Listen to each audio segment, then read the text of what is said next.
Alright guys, here you go. Here's the mock-up. Now ignore the interstate battery. I mean, it is going to be in there, but it's not going to be attached to anything. That's going to be for a trolley motor. It's a good battery. But there's the Bogue 40 amp, and that thing. You guys got to look into that. That's a bad MFer right there. That guy. Let's see if we can get focused. That guy. Okay, so it's a 40 amp, but it amplifies it like boosts, I guess, your solar panels. I only got like 400 watt solar panels that I lay out right now. I'm gonna invest in some rooftop ones, but that ain't yet. When I do, it's gonna get wired into there. Oh, my wall fell down. Oh, nightmare keeping this wall up. We're just gonna lean it back. You guys gotta use your imagination. So in there, that's the back wall. That's where the wires are gonna come up through from the truck that I was talking about to the DC to DC charger. This thing works great. I've used it. Like, it was very rudimentally hooked up to my truck, didn't have fuses, and it was hooked up to two of these. Like, literally, with two of these hooked up to Starlink, my computer, a fan, you know what I mean, is all I was really running. So I really didn't touch the capacity of these, but like in an hour you could hear this thing in the back of the truck shut off, like it had topped it off. So when I'm driving and hauling the camper, I want this sucker charging these. There's going to be another battery right there. We're charging these batteries, but it's going to run up through there, and it's going to go to my positive and then the negative. Here's this 600 amp hour has a 200 amp BMS. I'm probably going to switch that out for like a 150 or something like that. I'm not sure. I gotta check all my paperwork. I gotta look.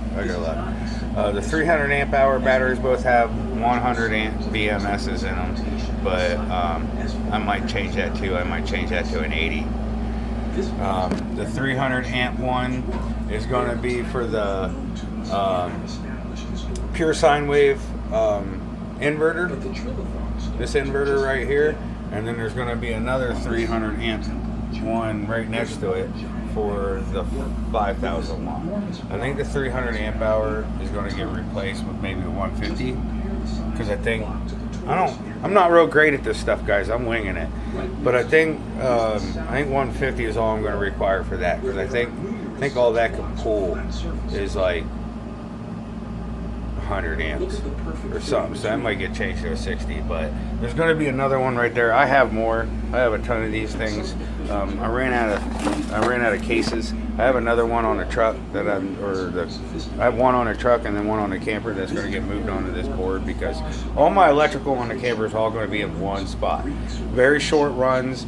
And this wall, guys, on the other side of this wall in the camper, okay, is the camper's inverter converter. So like everything that runs from here is just going to be like right out through the bottom into that access hole they have already cut and run over. But this is the rough mock-up that I did.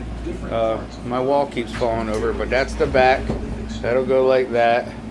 And then I split it in half because I thought it was going to be a pain in the ass to get a 6-foot board in, so I just cut it, 3 foot, 3 foot. I'll slide this in. This stuff's not real heavy. Like, it's not light, but it's not real heavy. I'll probably leave that stuff on that board and slide it in all together. Same thing with here. I'll probably leave it on the board and just slide it in and attach the boards to the back boards that are in there. But that's it. That's some batteries and stuff. What a mess. But it's getting there.